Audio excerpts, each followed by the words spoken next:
Paramashivoham. Om. All right, you can relax now. And just take a moment, and whatever solution, whatever answer was revealed to you, pen it down. So on your piece of paper, under the question or the solution that you've penned down, that you've written down on your paper, now write down the answer. So the solution to the problem, or the answer to the question that you requested, that you wanted a third eye solution for. Please take a moment and write down, recollect what was revealed to you, and write it down under your question, under your solution that you wanted the answer for. So this will be for your reference later on. So whenever we get solution from the cosmos, it's something that we need to take action towards. So if we just ask for a solution and we get the solution, but we don't do anything about it, then what is the point? So it's important to understand, even if the solution doesn't seem like the right thing, or if you think the solution doesn't seem comfortable, doesn't sit with you right, you need to understand that is the solution from the cosmos, and the cosmos has your best interest. So the cosmos intelligence is a lot more intelligent than our human intelligence. It will work itself for the best benefit, for the best way forward. So it's important to understand this, and any solution that you are being reviewed, write it down, review it, and take actions towards it. Now take a moment, and if it's not too private, if it's okay for you to share, you can share with us the question that you had and the solution that was revealed to you in your third eye. So please take a moment, and if you can, please share with us the solution, the answer that was revealed to you through this power of the third eye solutions. Meanwhile, let us welcome Ma Siawu, welcome Ma. Ma Kshu Weiping, welcome Ma. Welcome to the Paramashivoham Level 1 program. Yes. Nityananda.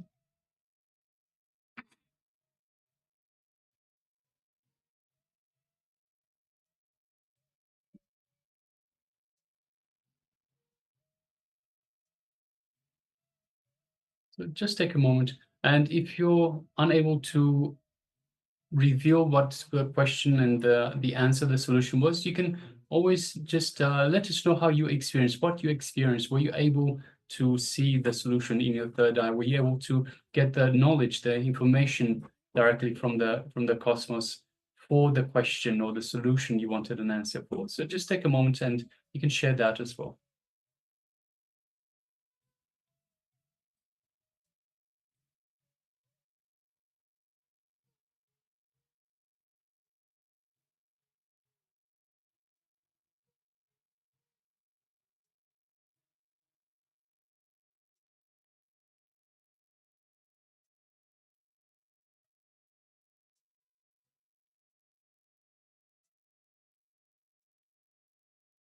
So this is, as mentioned, this is a very powerful way to get guidance on what you should do, in which direction you should turn, whatever the question might be.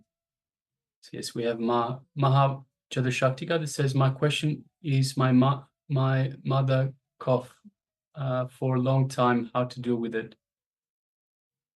Okay, Ma. Maha Chadashaktika, did you get an answer? Did you get a solution for this?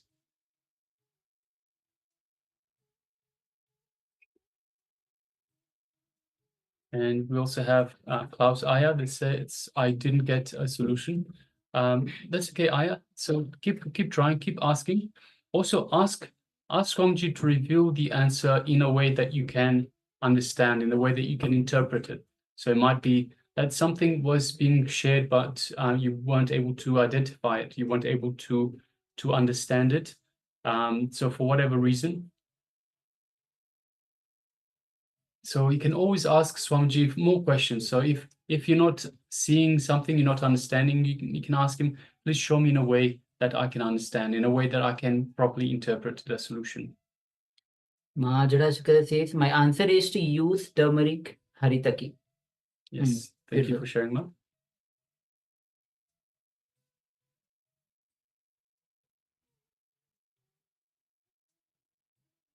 Also requesting Ma Wei Wen Mei and Ma Anupama. Ma, if you've taken part in this power manifestation of third eye solutions, then let us know. Let us know whether how you experienced it, and if you can share what was your question and the solution that you received in your third eye. So this was the power of third eye solutions.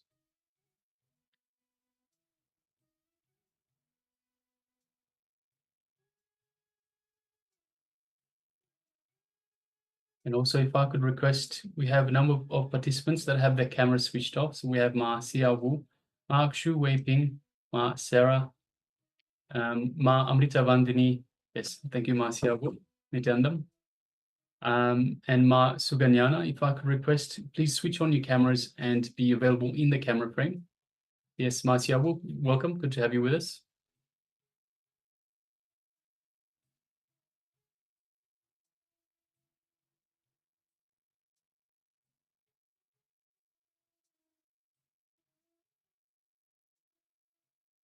Okay, so Ma Wei Wen Mei said she didn't do this.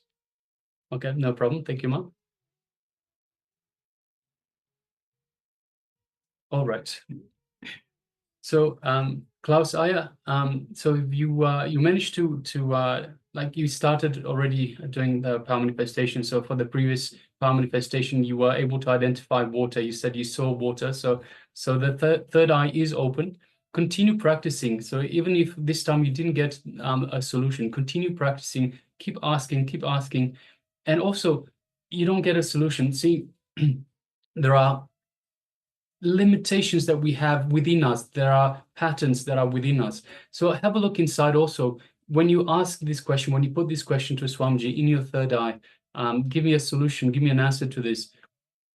Have a look inside and see, is there anything in you that is limiting your belief? So let's say it might have something to do with health. Are you having a pattern, a belief inside, a cognition that says there is no solution for this? So if there is such a cognition inside, then have a look and remove that cognition, complete with that cognition, remove that cognition, and from that new space, you can ask again. You ask again, and by removing these limiting patterns, by removing these obstacles, you are going to manifest this power as well. And of course, practice. Keep trying, keep doing the power manifestation. So just to use an example, so we have the consciousness of a matter where we roll a coconut out of our hand. I practiced almost like a few hours until I was able to finally move the coconut. So when I first started manifesting that power. In the same way, you have to make it have the urge to manifest this power. You have to have the urge and say to yourself, I'm not going to get up from this spot, from this place until I manifest this power. So you have to have this strong will, strong intention. The cosmos works on strong intention. If you have a very weak desire, then it's not going to happen. If you don't have the intention, you don't have the intensity behind your manifestation, that it's not going to happen. So similarly, Swamiji tells this beautiful story about a cowboy walking into a saloon and says, "Who stole my horse?" And no one owns up to it. Then he says again, "Who stole my horse? This is your last chance." Again, no one owns up to stealing his horse. And he says, "If no one owns up to stealing my horse, I'm going to do the same thing I did in Texas." And then somebody asks him, "What did you do in Texas?" And he answers, "I walked home." So without intensity, there is no result. So you have to have the intensity. Also, Ma Shukra Indrananda has joined us. Yes, Welcome, welcome. Nityanandam. And Swami shares about intensity. Swami says intensity is even greater than enlightenment. All time living in the higher frequency, to be intense. When you live intensely, all the, even Swami says, you will not gather any karma, you will not have any karma. All the incompletions that you are struggling with will automatically start to get completed when you start living intensely. So that is why it's important to bring the intention and intensity in everything that you do. That brings awareness into you.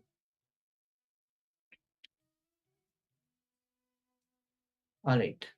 All right, so let us move on. So we'll be moving on to the next session, which is going to be on awaken the miracles in your life. So today we just started with the Shiva Sutras, introduction to Shiva Sutras, how Paramashiva gave the Shiva Sutras to Devi as she was ready to receive. Also, we had the meditation to be in that space to receive the Shiva Sutras. So let's enter into this next session, which is going to be on awaken the miracle in your life. So understand that. So we have Amanupama says Devi was asking until the state of pure devotion of continuous being, that form of fullness is reached. How can one become the highest state? Tell me, O Bhairava, so I shall know completely. All right, so you're giving the translation. Okay, that's great. And CL says more and more practice. Yes, thank you. So, as we have already been introduced to Shiva Sutras, how Shiva Sutras were given to Devi and how Devi was ready to receive, and a platform for Paramashiva to gift to the whole humanity. So in this session, we'll be starting with the technique. As we know that there are 112 techniques in Shiva Sutras compiled in different various books. So in the next, awakening the miracle in your life. When you are in the present, every moment is a miracle.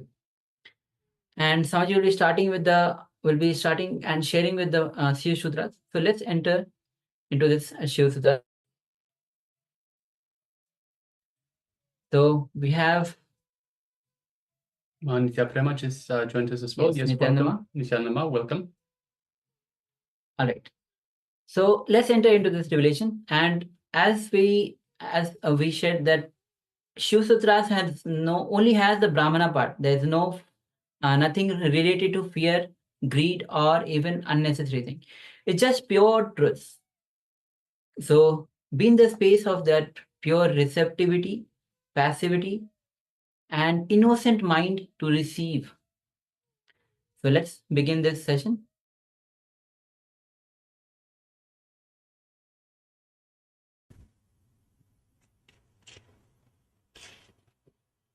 Before entering into the sutra, just few understandings, few words about the scripture, Shiva Sutra. This book is not even just a manual for enlightenment. It is a manual to create spiritual traditions. The technique which we are going to enter today is the base of whole Buddhist tradition. Each technique, each meditation technique which is described in this book is a base for one religious tradition, one spiritual philosophy. Out of this one meditation technique, whole Buddhist tradition is born. Fortunately, this book is older. That is why we are able to say from this book it started.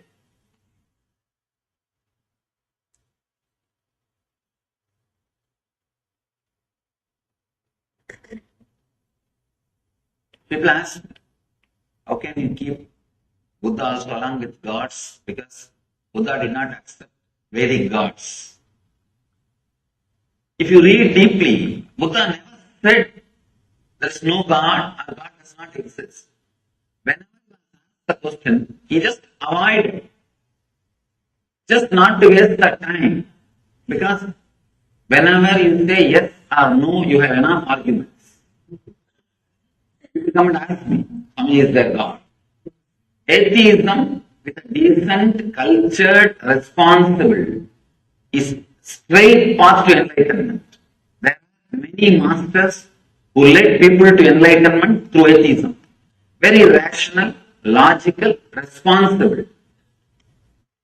There are many masters who never accepted God, but led people towards godliness. People ask me, is there God? God is not the thing to argue by saying yes or no. The moment I say yes, I'll have 1,000 more questions. The moment I say no, again 1,000 more questions. Both are not going to help you. Neither yes nor no is going to help you. Just give a technique through which he will realize. He himself will achieve it. Buddha did the same job. He never said yes, never said no. He just gave the method. He just gave the technique. And led people to achieve the enlightenment, achieve the truth. In a very beautiful way, without accepting the authority of the Veda, he contributed to Vedic tradition.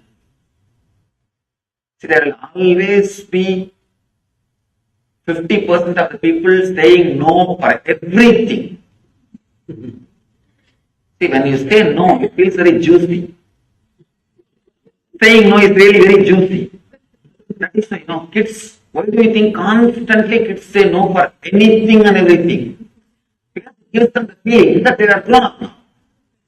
Only when you say no, you feel you have freedom. There is something called positive freedom. Freedom of acceptance and saying yes, the ultimate freedom. But unfortunately, neither we are taught about it, nor we experienced it.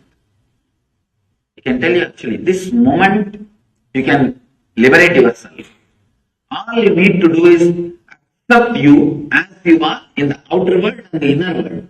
Suddenly you will see you are unclutched. You are clutched by only one thread, non-acceptance. Sutre Maniganaiva, Krishna says, I am the thread running through the whole existence. There is one thread in you which is running through the whole suffering of your life, non-acceptance. Just like a Lord is the thread. Krishna is the thread running, connecting the whole existence. Your non-acceptance is the thread running and connecting your whole sufferings. What you call as samsara roga, bhava roga, suffering of disease. This one moment, a simple acceptance. People ask me, I am not able to accept that I am not able to accept me. Please accept that you are not able to accept you. That's all. Even that is an acceptance. Even that acceptance can suddenly unclench you. There is no need for thought flowing in you. There were one group of people who are very simple, who are able to straight away connect and accept and realize the truth. For that group, the Vedic tradition was helping. But slowly, unfortunately, a kind of a negative wave, a negative group started developing because the spiritual techniques and the transmission of the spiritual enlightenment was not happening at one point. Transmission of enlightenment was not happening. So the antagonistic crowd, the crowd started saying no to everything. If you say no logically, there won't be any problem. Saying no, just, I don't want, just for for the sake of feeling strong. For that group, there is nobody to guide them. It is not that just because they are astray, they can be dropped or they can be completely thrown out. No. Somebody has to take care of them. Then divine descends as Buddha, who gathers all the dropouts. Gathers all the people who say or saying constantly no. He also gathered all of them and said, yes, he played the same tune. He played the same tune. But I can say among the masters, Buddha is the master who contributed maximum number of enlightened beings to the planet Earth. Maximum number of enlightened beings are contributed to planet Earth from the Buddhist tradition. Directly from Buddha. When he was alive, fortunately he was in the body for more than, you can say, 80 years. He became enlightened around 40. 40 years enlightened public mission. He created at least 10,000 enlightened beings. I think even now, it's an achievement. I don't think anybody else has done much more than that. He contributed so much without directly saying yes or no to the question whether God exists or not. He straight away gave the technique. And that technique is from this sutra. This is the sutra which forms the core center of the Buddhist tradition. Let me read the sutra, then we will understand. Unminding the mind, keep in the middle until it drops.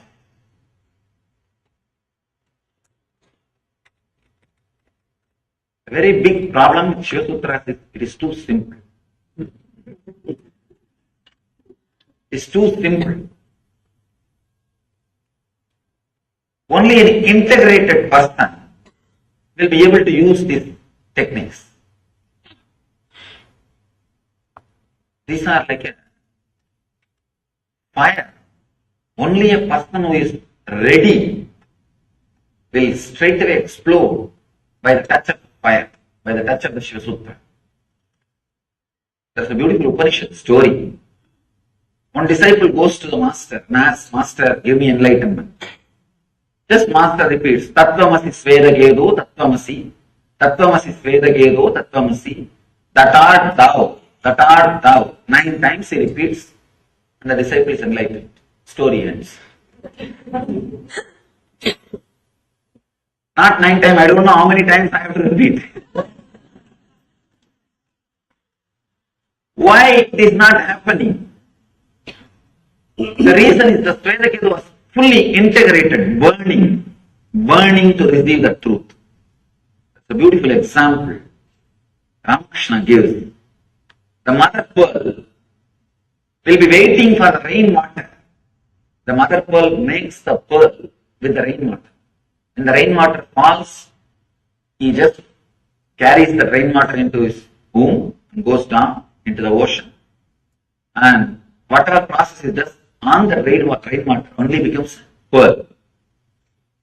So just like mother pearl waiting with a wide open mouth on the ocean above the water, she will be just waiting for the rainwater. She cannot take the salt water and make pearl. She needs pure rainwater.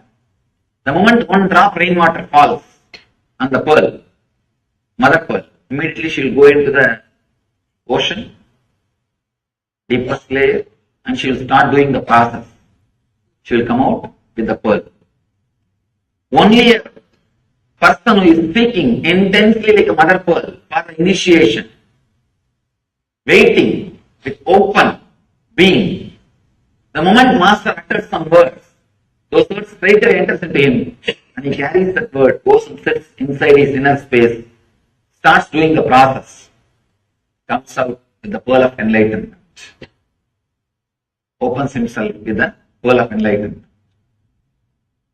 Only that intense seeker even few words are enough. Even few words are enough. You will see suddenly the being blossoming, expanding and expressing itself. It's a simple word, just like Tattvamasi. Tattvamasi is it's called as Mahavakya. That art thou. It's called as Mahavakya. Means the word which straight away gives enlightenment. Vakya which straight away leads you to the experience of the Mahat, the cosmos, is Mahavakya. In this book, every line is a Mahavakya. Every word is a Mahavakya. He just says, unminding the mind, keep in the middle until it drops.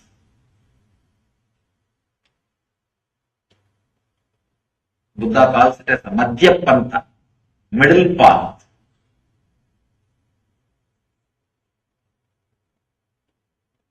Let's first understand how our life flows.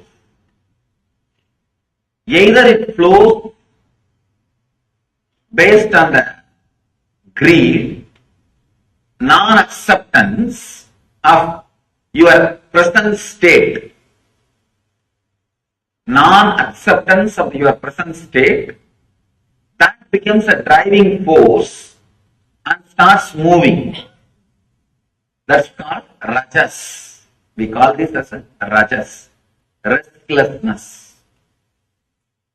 The next thing, non-acceptance of the inevitability of the life and death, fear.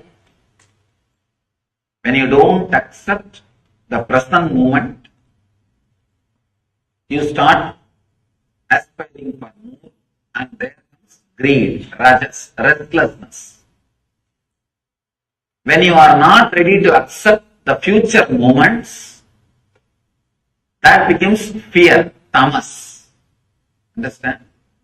Non-acceptance of the present moment leads to greed. Non-acceptance of the future moments which may come leads to fear. When we can't understand, when we are not ready to relate to the inevitability of the life, you need to understand that word inevitability in a very deep way. That's a beautiful commentator, Bhashya, Swami Lakshman Ju. He was the one Swami whom I really wanted to meet, but he passed away. Just to meet him, I walked more than 9 months, but by the time I reached the place, I heard news he passed away. He was the one great soul. I always repent by not taking the right decision at right time. Whoever I wanted to meet in my wandering journey, I never missed. I heard about him. I read one of his books. I had a very strong feeling to meet and started. Unfortunately, I had that foolish vow of not touching the money at that time. So I had to walk all the way. I felt that vow is supposed to help me towards enlightenment. That vow itself finally disturbed me. It has become an impractical vow. By the time he was very old and he was sick, I also heard, I know that he was sick and I know he may pass away at any time. But somehow, I was walking. By the time I reached, he passed away. He beautifully comments. I wanted to remind and give the credit for this great treasure which is shared with the world and offer my gratitude. That's the reason I remembered it now. He very beautifully explains the inevitability. For example, now I am sitting here and you are sitting here. Next moment, if you want, you can go from this hall to that hall, this hall to the outside room. This is a kind of a freedom. Second thing, you can only go, but you can't fly. You have certain freedom and you have certain bondage. Understand? There are few things which you can do. If you want, you can move the right hand. If you want, you can move the left hand. If you want, you can stand up and walk. But you cannot fly. The inevitability means this moment, whatever power you have, you will be able to handle those power. Whatever you don't have, you don't have. I think it is a simple thing. Why do I need to contemplate about it? If you look into your thinking system, you are constantly struggling to do something which you very clearly know you can't do it. Many times, you are constantly hitting the wall. Hitting the wall gives you ego satisfaction. Understand? And not only that, many times you are struggling. Actually, corruption which happens in your inner space, the corruption which happens in your programming, what I call Ori, comes from this very root, non-acceptance of the inevitability of mind. I think maybe a few more words you will be able to understand deeply. Let me explain in two ways. One,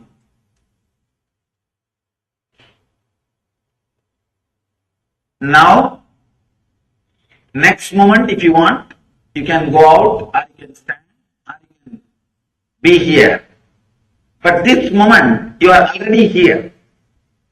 So this moment, what is inevitable. It is there. You can't avoid. Next moment, you may be able to change based on the availability of the power and freedom you have. That also in a very restricted way. That's a beautiful example from Ramakrishna that will throw more deeper and clear light on this concept. Actually, this inevitability concept, this truth, can straight away lead to psychological revolution in you. That is why it's very subtle, very subtle.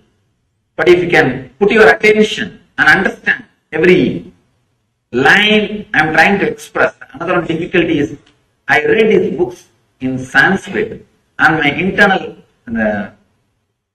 expression, the whole thing happens in Sanskrit. I have to translate the whole thing into English. That is where the difficulty comes, and moreover the English does not have such a rich words. Tell you honestly, English is a beautiful word for outer science, not for inner science. English is not the word to transmit the science of enlightenment, to transmit the technical things of enlightenment.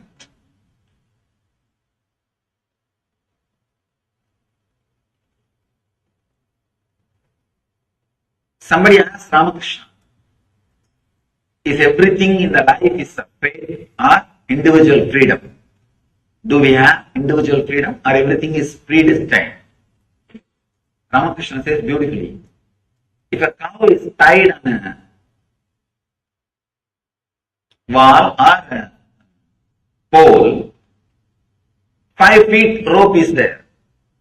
The cow has a freedom to sit or stand or walk around inside that 5 feet radius, but not more than that. So there is a particular part which the cow can do, that beyond that limit it cannot do. Beyond the limit everything is fate. The cow has freedom to eat whatever is available inside the 5 feet. It has got some freedom. But if a lion comes and attacks, it is a fate. Cow cannot save itself. If the cow behaves properly with that freedom, the owner may extend the rope. If he is not bullying around, if he is not hitting people, if he is not doing nonsensical things to disturb others. The owner may extend the rope, may even completely leave it free, liberate. So the freedom, the individual freedom or fate, predestined, comes based on our lifestyle. We do have a certain kind of freedom. If we properly use it for a right purpose, for not hurting others, living properly, that freedom can be extended or completely given to you. Accepting the inevitability. Now, this is the freedom we have. Next moment, we may have, may not have.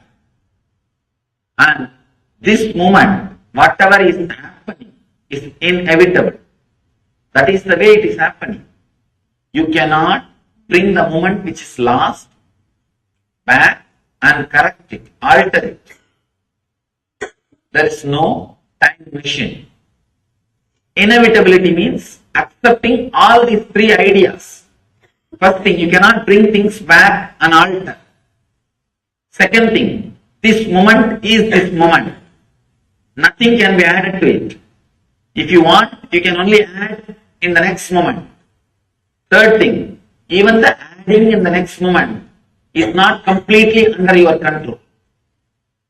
These three understandings, when it settles in you, it brings a tremendous psychological revolution.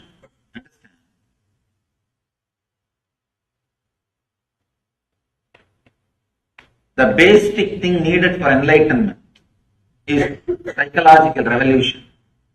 Clarity about the self, world, and God. Jiva, Jagat, Ishwar. Jiva is the self.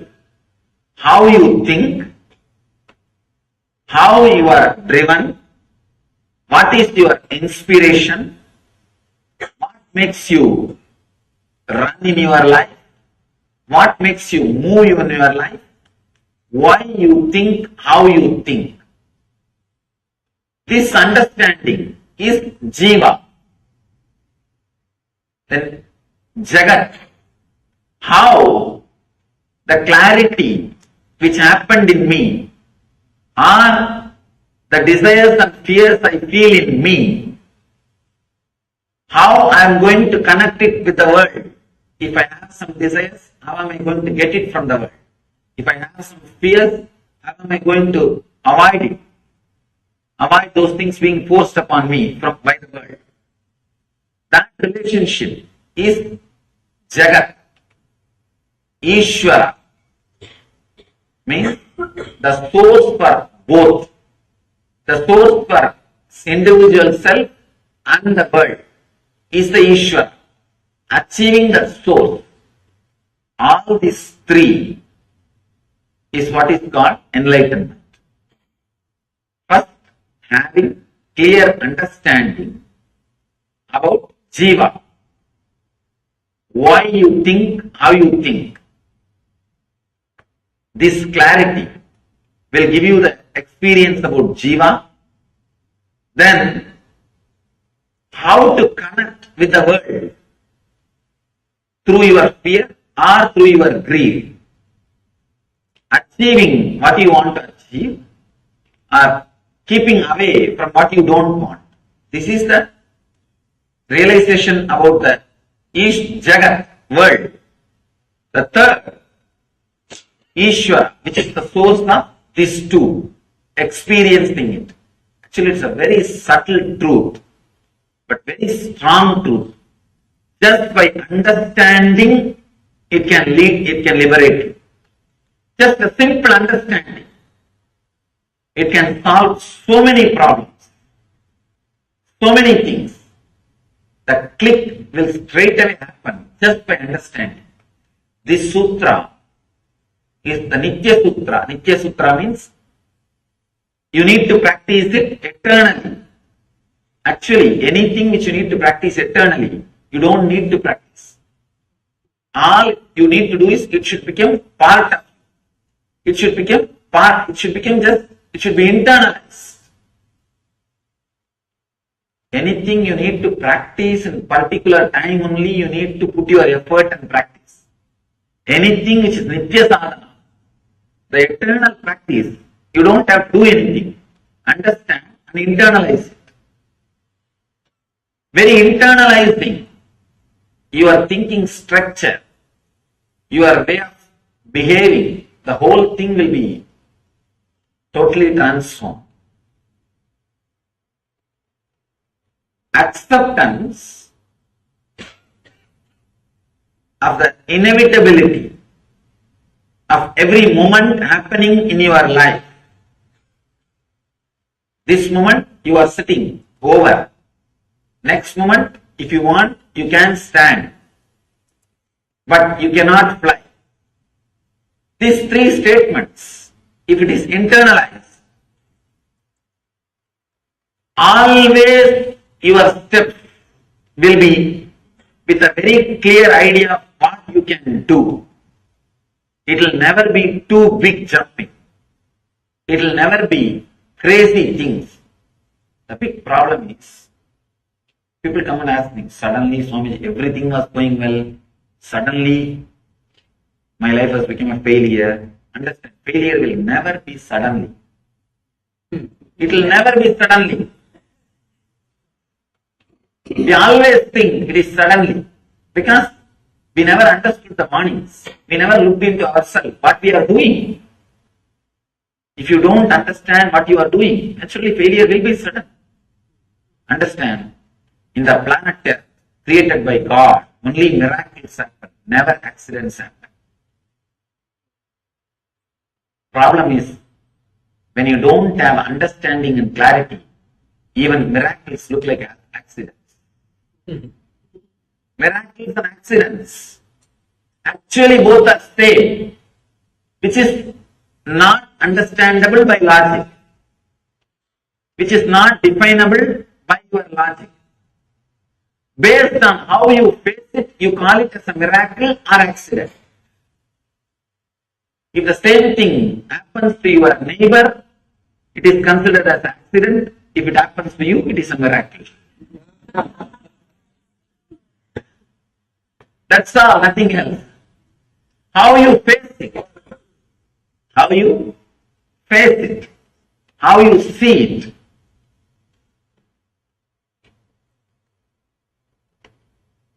If you have the deep passions, look into the life and accepting the inevitability of the moment, everything is miracle. You are still breathing, still your heart is beating, still you are alive. It's a miracle. Why should you be alive? What right you have? People tell me, Swamiji, that is my birthright. The birth itself is not your right. That is a personal birthright. If we look with acceptance, the life with a little relaxed understanding, you will see everything is miracle. If you look with a restlessness, irritation, non-acceptance, everything is an accident. Everything is an accident. Your husband will look like an accident happened in your life. Your kids will look like biggest accidents happened in your life. And your house will look the worst accident happened in your life. Everything will look like a big accident happened in your life. Actually, all you need is a simple psychological revolution happening inside your system. Just this one idea. Acceptance and realizing the inevitability of the moment. The inevitability of the moment you don't need to accept. Whether you accept or not, it is going to be that way, that's all. If you are intelligent enough, enjoy. Otherwise, it's okay. That's not. There's nothing else. You cannot do anything about it. Whether life is an accident or miracle depends on you. That is why the Upanishad says the person who is initiated, the initiated person, for him, whole world is heaven. Amritasya, immortal heaven. The person is uninitiated.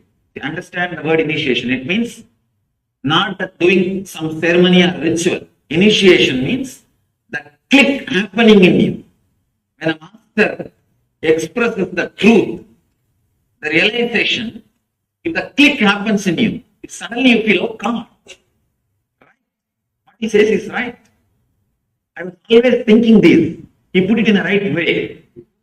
If you feel whatever I am speaking, always you thought about it, but I am verbalizing it. I am properly putting it in word. Initiation is happening. That is the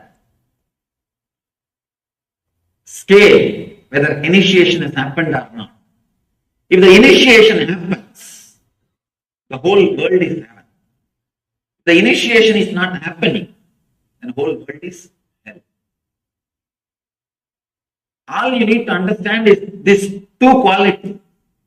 When you do not accept this moment, starts the greed. When you do not accept the moment which may come, there starts fear. Out of greed, the quality of rajas gets added into your system. Out of fear, the quality of tamas gets added into your system. All you need to understand, the more and more time you spend in the middle part means accepting the inevitability and accepting your present moment, accepting you as you are now, understanding the inevitability of the life which may happen in you, happen for you. When you have these two understanding, that is what we call sattva, means relaxed, restful middle path. Neither you are driven by the non-acceptance of the present moment, nor you are driven by the non-acceptance of the future moments. Non-acceptance of the present moment and future moment are the root of rajas and tamas, restlessness and fear, restlessness and inertia. This simple understanding, this psychological revolution, actually, the moment initiation happens in you, every word which comes out of the master rings bell in your heart, and that becomes a strong, clear programming in you. Programming your life based on the Vedic knowledge. Even the Vedic knowledge seems to be too small a word. The right word is the true knowledge. Actually, Vedic knowledge is true knowledge. But in the course of time, people have started thinking Vedic knowledge is something like a brandy. No.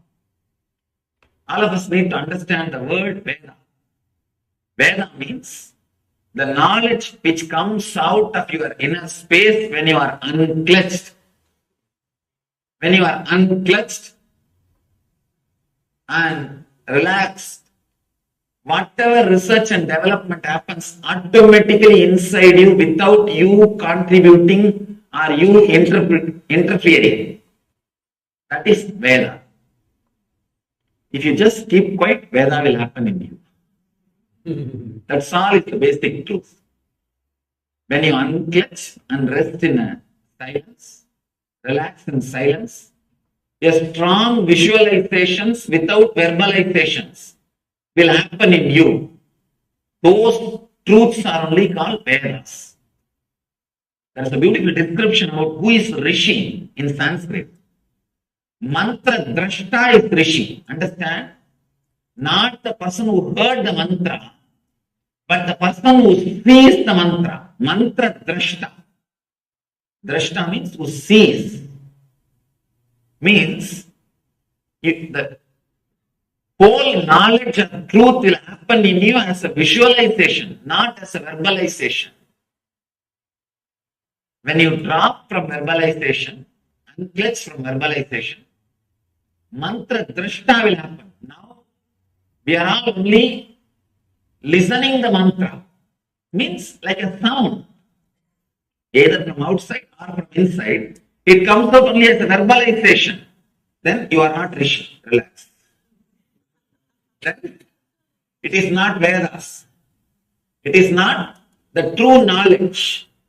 It is perverted knowledge. In Sanskrit, we use the word. The perverted knowledge means half truth or perverted truth. When you unclutch from the verbalization which is constantly happening, your strong visualizations beyond your verbalization will come out. All you need to do is put all your effort and relax from unclutching. Suddenly you will see a very strong visualizations will start happening in you. Those visualizations are only called as visions. Mantra drashta. You will see the mantras. Mantra means knowledge, truth. You will see the mantras. You will see the truth. That is what is called Veda.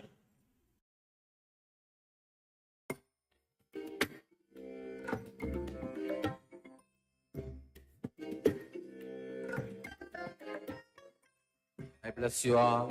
Let you all open all your three eyes and manifest the powers of Mahasudashiva. Om Nityananda.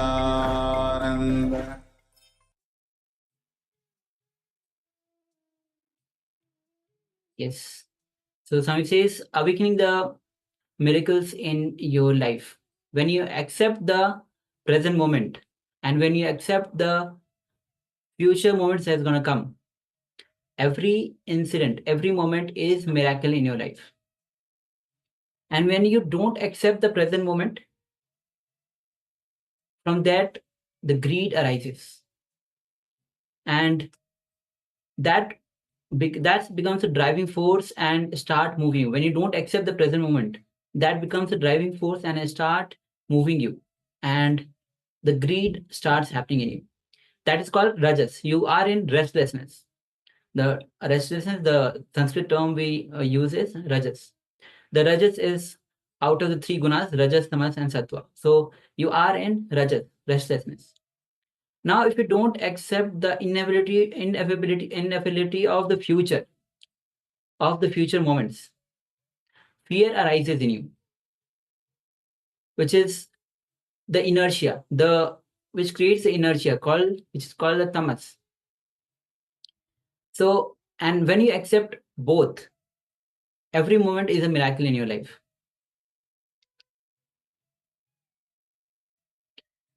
So with this, we'll be entering into meditation techniques. This is the Hamsa meditation technique. So where Swamiji actually talked about Vipassana, where Swamiji says that it is Buddha through which maximum number of people actually got enlightened. He says 10,000 people got enlightened. So Buddha is one master who has, in his time when he started his enlightened mission public life at the age of 40. At the age of 40, he got enlightened, and at the age of 80, he was alive. So 40 years of continuous enlightened public mission. So 10,000 people have got enlightened, and some says that he, as the record says, he has the highest, he's the master with the highest number of results. And through this technique, as Swamiji says, from Shiva Sutras, this technique to unwind the mind and keep in the middle until it drops. This is the technique, direct technique from Shiva Sutra. When you are neither driven by fear, neither driven by greed, but you are in the middle, then you reach a space of that pure state. We have one question from class. I have now very much difficulties to accept aging and fear of death. Don't know how to handle that anymore. See, one simple thing is, what we can do is unclutching. See, aging is not the first time it is happening, and you are not the only one who is aging. So simply accepting that and not resisting it. Everyone who is born will be aging, and this has been happening in from ages. So accepting that, accepting the present moment and accepting the inevitability of the future moments, that will accept you. Even the fear will not be there in you. See, I go back to the to our chats yesterday. So if you remember the chat, see, we talked about reincarnation, life, and rebirth. So we are spiritual beings having a human experience. You are very much seeing yourself as the body. It is the body that dies. So if you believe in reincarnation, then what is it that dies? It is only the body. The body is just like another piece of clothing that we shed. But our true self lives on. It is our true self that moves on from body to body to body. So it is our true self that lives on. Our true self cannot die. So as such, fear of death doesn't make sense. Fear of death only makes sense in terms of this existence, this body. But this is such a limited existence to the grand scheme of things. So we have to understand, because we keep going through this cycle of birth, death, and rebirth, we are moving on. And so birth and death are only gateways into one physical existence, one existence for us to experience this world, for us to start moving towards enlightenment. So if you understand this, that birth and death are only two gateways on this grand scheme of things, look at it like a mansion. So your true self is moving through a mansion. As it's going through all the different rooms. All the different rooms are physical existences. It comes in one door, goes out through the next. As it goes through the next, it moves into the next door, and the next door, and the next door. So as such, fear of death doesn't make sense from that perspective. So you are holding on to the idea that you are the body, and this is also where the health problems come in. Because you hold on to this idea that you are the body, you are not letting the body have its own self-healing mechanism. So it has its own self-healing mechanism, but we get in the way by thinking we are the body. As Swamiji said, we are not the body. We are also the body, but we are not the body. So we are using this body for this physical experience, for this lifetime. Yes.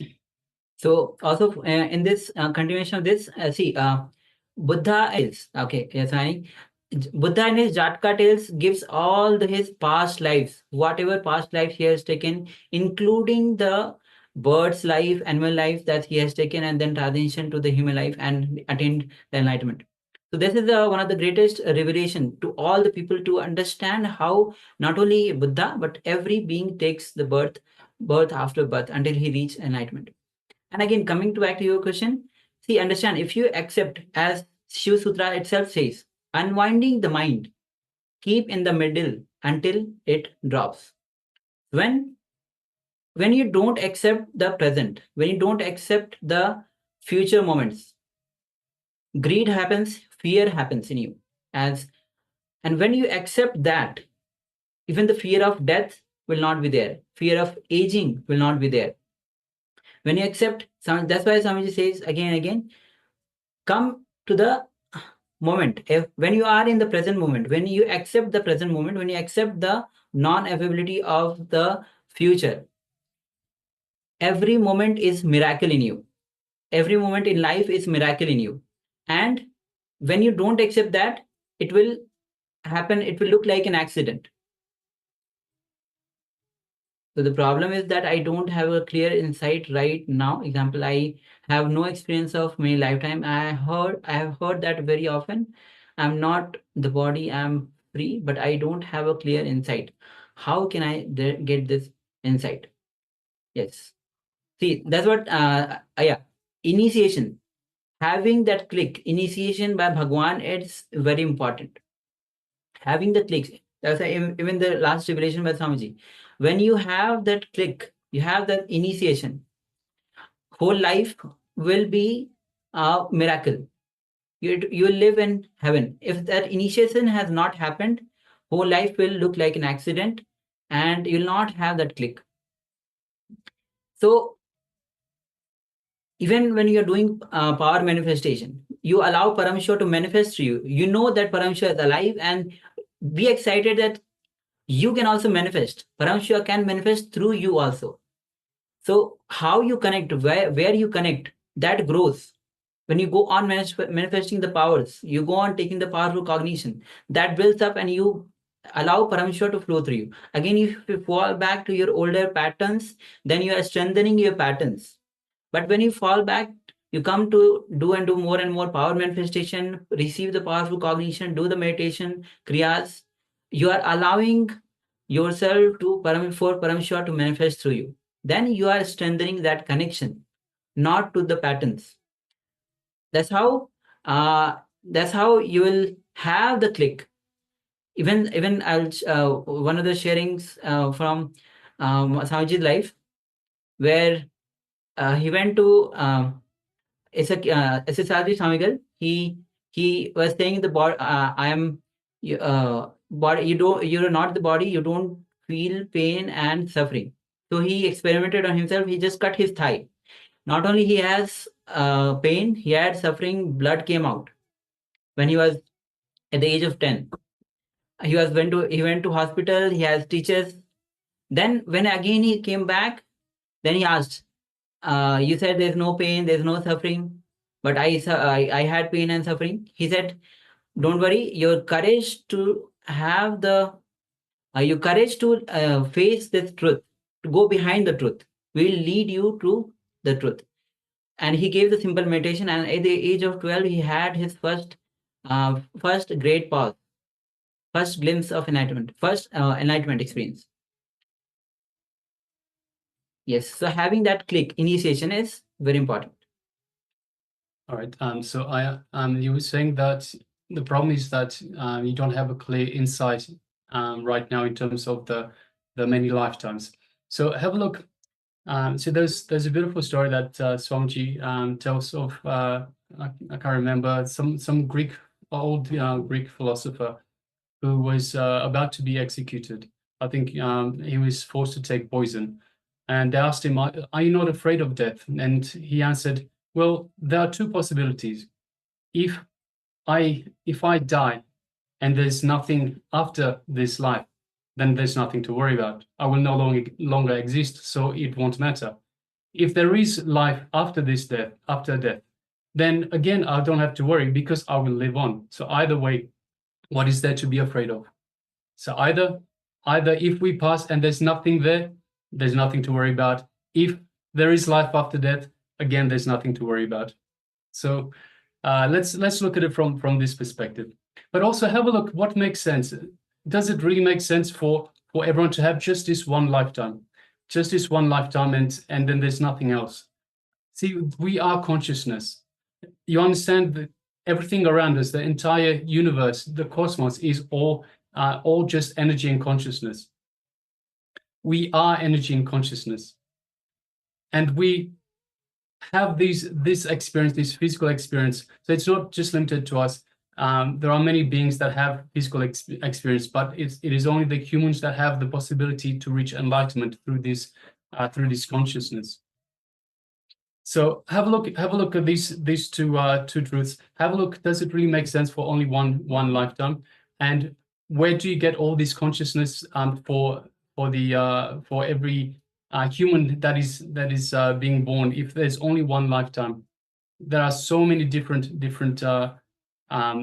humans, different bodies that are being born over these, God knows, millennia or maybe even millions of years that this world has that humans have been on this planet. So have a think what makes sense to you. Does it really make sense to have only one life? And again, in terms of if there is nothing afterwards, do we need to worry? If there is something afterwards, then there's nothing to worry about. So, and watch Swamiji's videos on the lifetimes of a past life and rebirth, incarnation. Watch these videos. Have the clear understanding. When you have the clear understanding, there will be many powerful truths that will click with you. So when that gets click with you, that becomes a part of you.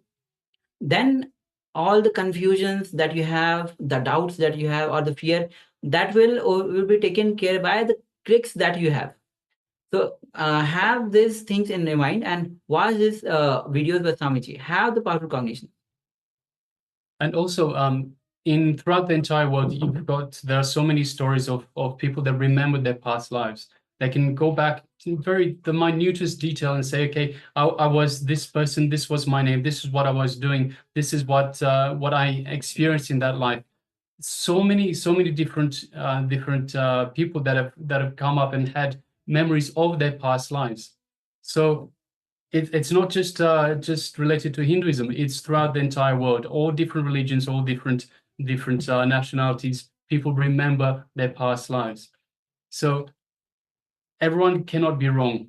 There is something there. There is the multiple lifetimes that we go through.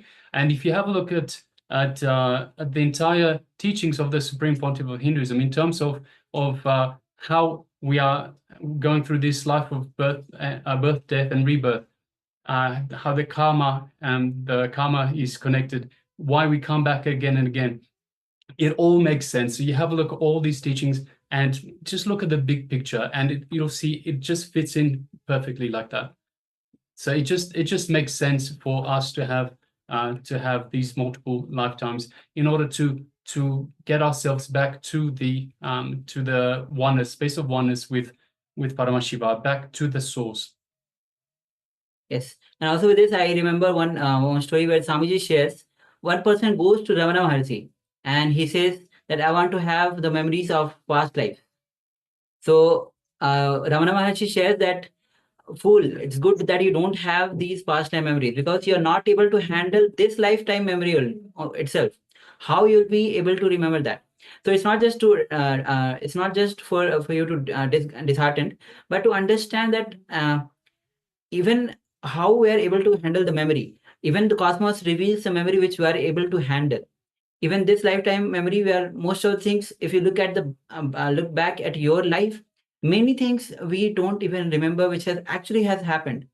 We only remember things as we want. We don't remember the everything. So, and the moment we take birth, even when we take before taking birth, we come with a mindset that we'll be living this kind of lifestyle, the prarabdha karma. But moment we take birth, we fall into coma and all the memories are wiped out. We even forget why we took birth. So, and then it's a new start. So understanding that, see, watch Swamiji Satsang on, as I clearly told, watch Swamiji Satsang on lifetimes, rebirth cycle, and how it goes. You'll have the click which fits, which you will get the click. When it becomes a part of you, that click, you'll come out of these issues, the issues that you're facing, the fear of death. Also, if one more thing that I could add. So with regards to this, this lifetime that we're living, we are experiencing this lifetime. We have come here to extinguish this prarabdha karma. We've gone through prarabdha karma yesterday, through the different types of karma. We've come to extinguish this prarabdha karma, so the karma that we have brought with us in this lifetime. See, the thing is, we don't understand death completely. We don't understand it, so we fear it. We fear death because we see it as a final moment, but it is not that. So we have this prarabdha karma that we come into this lifetime, but because we don't remember this, so similar to what Maharaj has said, we go into a coma when we go through the birth canal, when we get born, and we forget why we came here, for this prarabdha karma to be extinguished. So we start taking on more and more karma. We start going off our path. So we come in with into this life with an idea. This is what I want to do. This is my path in this lifetime. This is what my mission is in this lifetime. But as soon as we're born, we forget and we start going off topic like that. And because of that, it's actually death is actually a good thing, if I can say that, because it brings us back to the path. It brings us back. Okay, we haven't managed to extinguish the prarabdha karma. Let us start again. Let us start again with the next lifetime and take some more karma and try to extinguish that. So from that perspective, we see death as being the final thing, when in fact it is just another gateway for us to move on to another experience, to once again try to extinguish this prarabdha karma that we take into the life. Because as Swamiji says, we come and we start looking around. Oh, this person has this desire. This person has that desire. This person has this. I want that as well. So we start accumulating more agamya karma, which is borrowed desires from other people. So instead of being on our path, we just get deeper and deeper into the karma.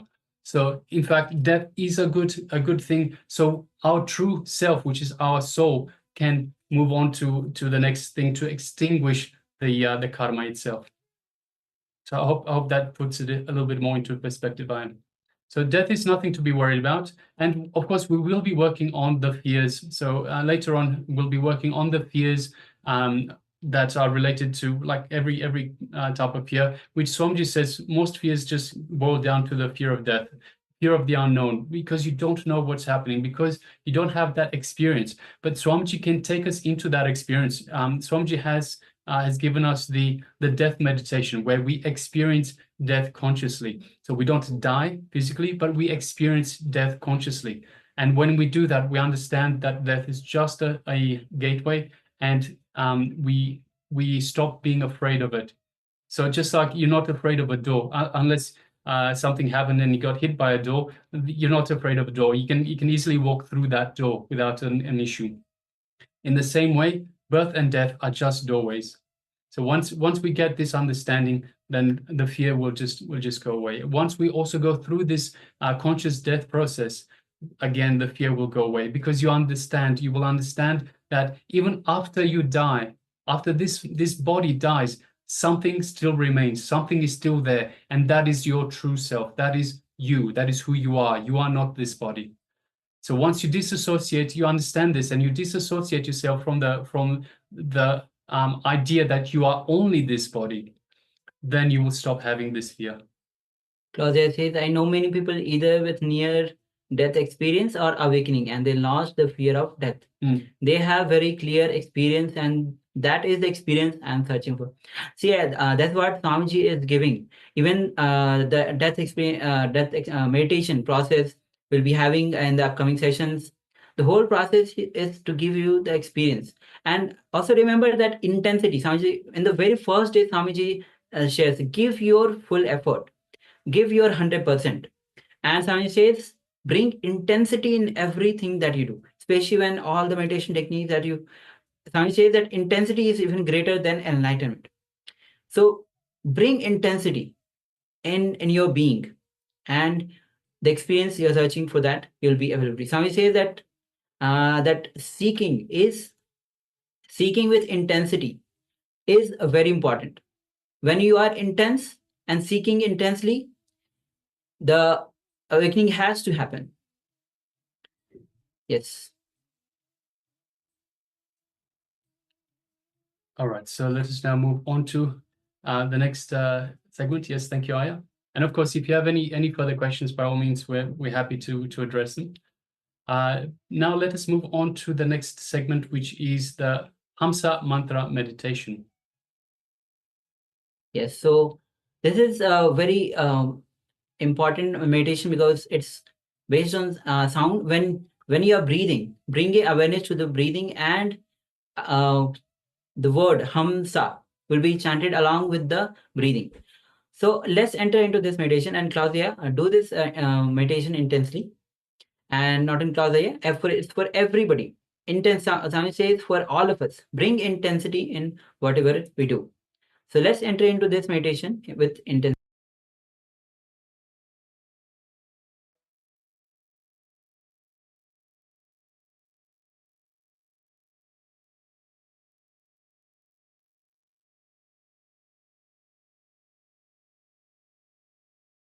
Please sit straight. Sit in a very relaxed way. Very consciously, with a strong decision, intensely create an intention that you are accepting you as you are in the outer world and in the inner world this moment. Tell yourself, I have enough in the outer world, nice things. I have enough of good qualities in the inner world, nice things. I am accepting myself completely. No need to develop myself in the outer world or in the inner world. If I have ego, that is okay. If I have guilt, that is okay. If I have fear, that is okay. If I have greed, that is okay. Whatever you have been told that you have, it's okay. Accept. Right or wrong. Decide consciously, I accept. Please close your eyes and sit in a very relaxed way without moving the body. Body movements will create thoughts. So if your body is stable without movement, it can take you to the deeper silence.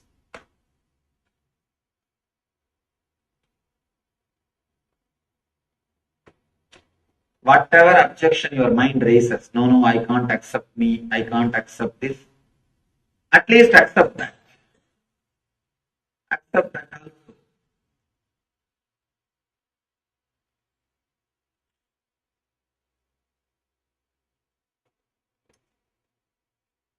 Accept the present moment. Accept all the future moments. Whatever your mind thinks as the worst thing can happen to your life, accept even those moments. If it happens, you cannot avoid. It is inevitable.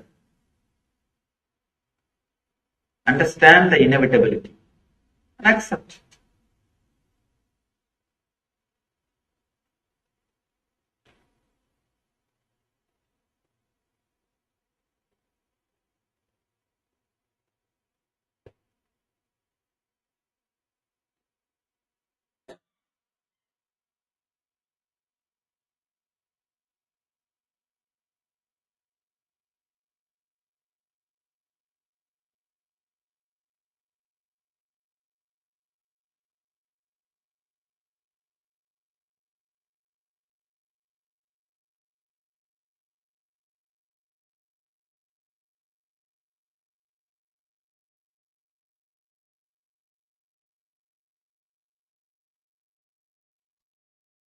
Do not try to do anything. There is no need to repeat any mantra. Just sit with this acceptance.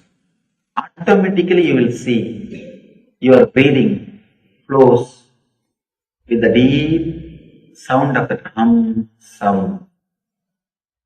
Just you become silent. You will hear that mantra which is getting repeated constantly, continuously in you.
Do not try consciously to add the sound. It happens. You just be silent, carrying this deep understanding of acceptance in your being. Let the tamas and rajas be balanced. Let you be in sattva.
The moment you accept you, there is not any thought.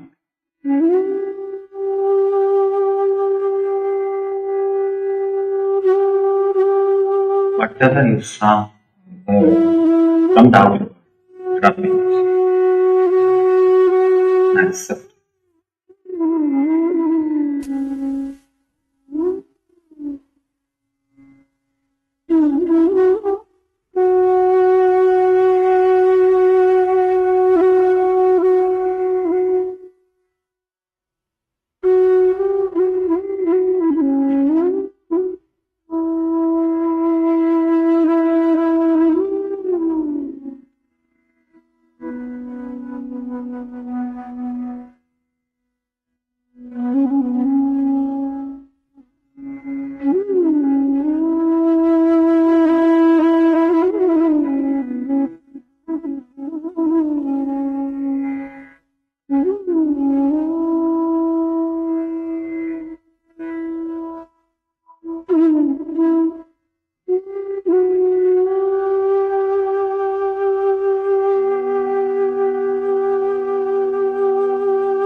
Let the sound of the japa, Hamsa, happen by itself. Try to add sound. Do not try to repeat the mantra. Relax with the deep acceptance in your heart.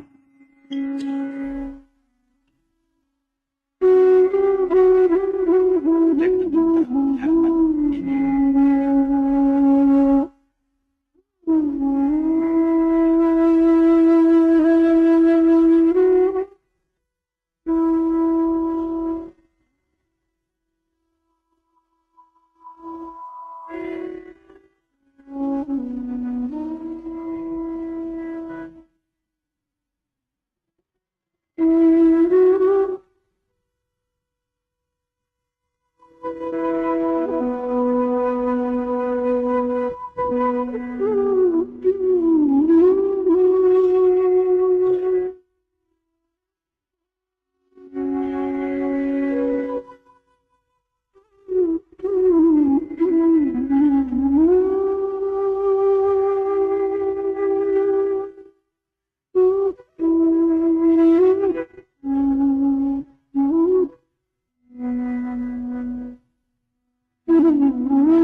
Let the Hamsa mantra repeat itself deeply.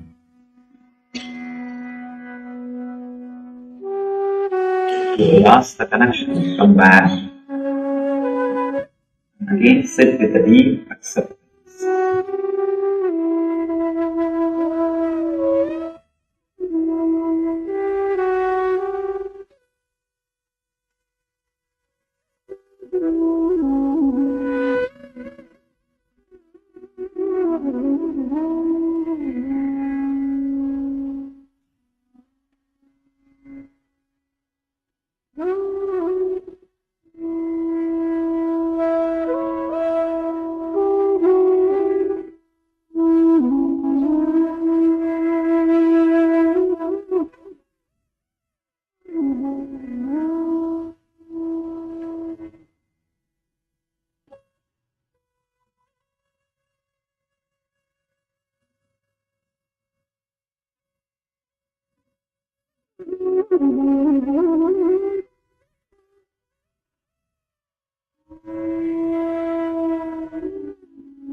Shanti, Shanti, Shanti.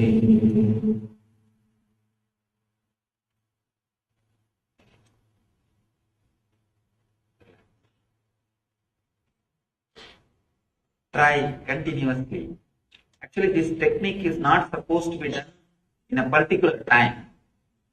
Continuously, whenever you feel the process is happening, come back.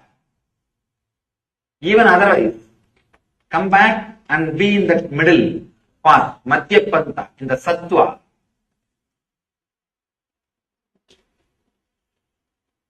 Let the Hamsa mantra repeat itself.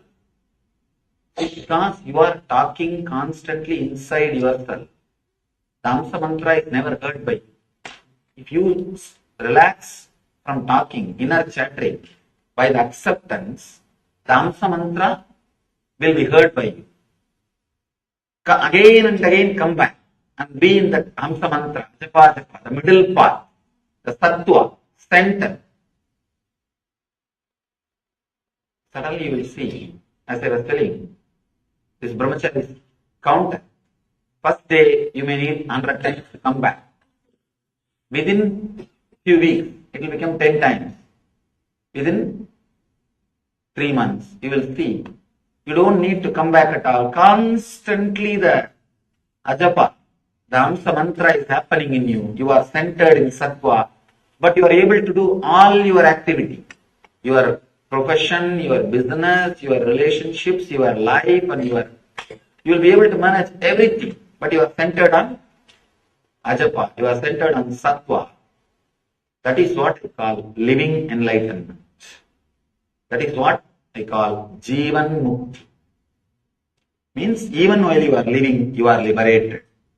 Because of you are centered on the Sattva, you will have a clear understanding about the Jiva, means the self. You will have a clear understanding on way to relate with the Jagat, the world. Because of these two clarity, naturally you will fall into the source, which is Ishwar, God. The person who has realized Jiveshwar Jagat, the person who can with all these three and enjoy is the enlightened being. So understand and carry this acceptance and the truth in your heart. And let this ajapa japa, the Hamsa mantra, repeat itself in your inner space and let you live enlightenment. Let you all achieve and radiate the eternal bliss. Nithyananda. Thank you.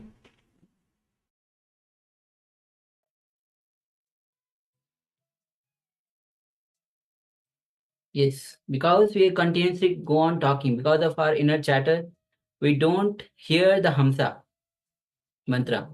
So this is a meditation technique to silence and go even beyond our fears. So whenever you feel uh, anxiety, whenever you feel fear, make sure that you practice this mantra. And even when you are not feeling, then also you can practice this Hamsa meditation technique to bring you to your natural space, to bring you to the middle path.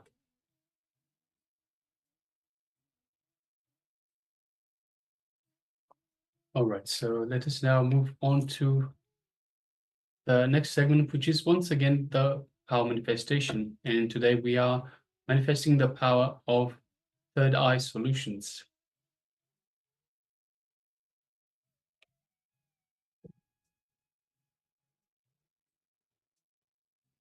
So in this second round, we will be looking at third eye solutions for others. So we request you, if possible, reach out to somebody and ask them, of course, if they're willing, ask them to give you a question or a solution they would like an answer for. So if you can reach out to someone, so we're looking to answer the third eye, through the third eye, to answer another person's question or solution that they need an answer for. So requesting participants, please reach out to somebody. If you're unable to reach out to anybody, so it might be very late where you are, there's no one around you that can take part in this, then you can once again do it for yourself. So you can once again do it, choose another question, or if you haven't had the answer to the first question in the first instance, then you can ask the question again, and once again ask Swamiji to give you the answer in a way that you can interpret it, in a way that you can understand, in a way that you can easily recognize, yes, that is the solution. So in first instance, let us try to find a partner, try to find another person that we can do the third eye solution for. If we cannot, so if it's too late to reach out to anybody, then you can do for another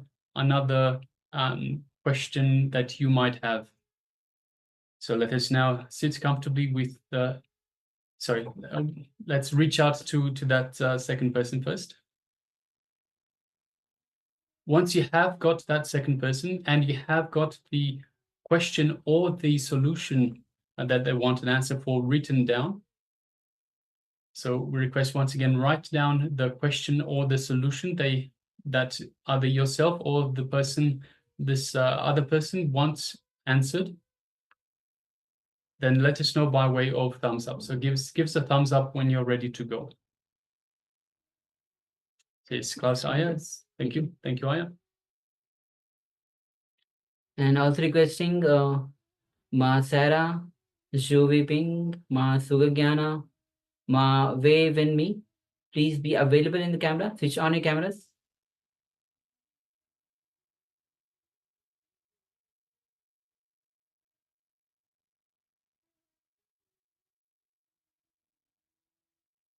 Yes, thank you, Ma. All right, so once again, reach out to a third person and ask them to give you a question or an answer, or a solution that they want an answer to. Write it down on a piece of paper.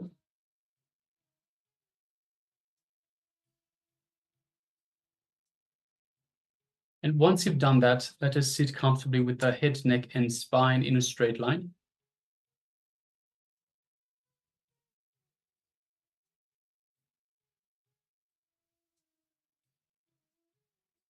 Let us unclutch from anything, any thoughts that come up, any restlessness, any worries, any fears.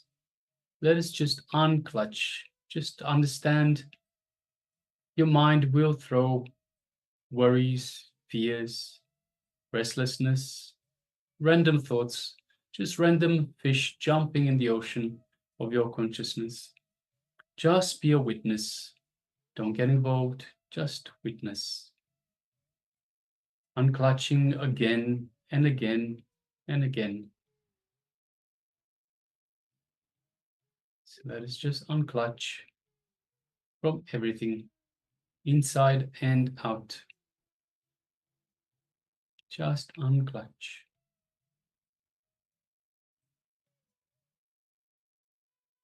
Now let us move our gaze to the inner space, our inner space, the Ananda Gandha, which is the region just below the heart center. And let us invoke Swamiji in our Ananda Gandha. Just the mere remembrance of the Master invokes Swamiji in the inner space. Feel Swamiji's love, his compassion in your inner space. Feel his superconscious energy reaching out to every corner of your body, every cell of your body being flooded with this superconscious energy.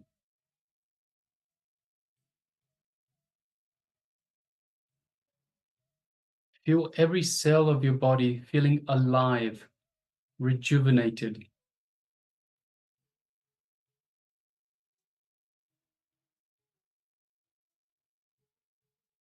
Feel the space of oneness with Swamiji in your inner space.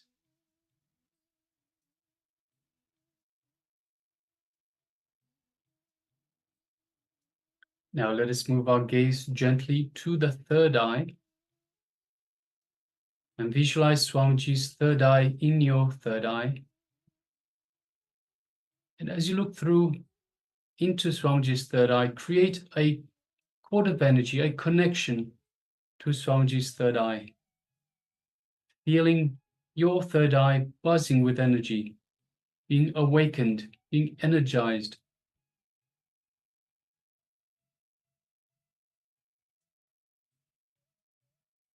Now let us take the question and put it to Swamiji in our third eye and ask Swamiji to reveal to us an answer to our question or the solution that we want an answer to. Let us start chanting the Mahavakya. Om Nityananda Paramashivoham. Om Nityananda Paramashivoham. Om Nityananda Paramashivoham. Continue chanting the Mahavakya and ask Swamiji to give you the answer, the solution to your question in a way that you can understand. Let us now begin.